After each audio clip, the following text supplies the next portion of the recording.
Hello mga langga, hali kayo, samahan nyo kami. Kakain po tayo dito sa ating kababayan sa restaurant ng taga Iloilo. So kasama ko dyan si Ate Rochi at si Ate Vilma. At nagkita-kita kaming tatlo kaya nagyayahan kami dahil kami ay giniginaw sa labas. So nagpainit-init muna kami dito ng pagkain ng taga Iloilo. So, nag-order kami dyan ng lumi. Sorry. Nag-order kami dyan ng patsoy.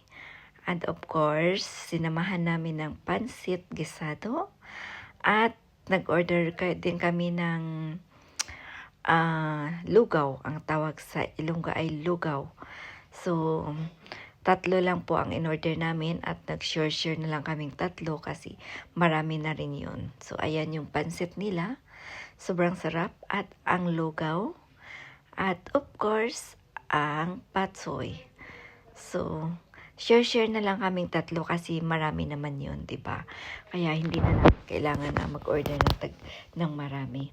So, ayan. At kaya tayo nananaba kasi wala tayong tigil sa kakain, di ba?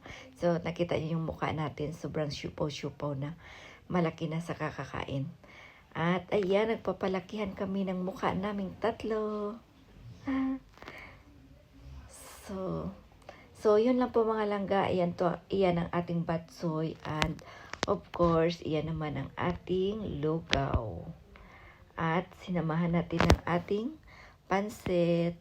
So, yun lang po mga langga. See you the next video. And thanks for watching po sa susunod na naman nating kainan. Bye!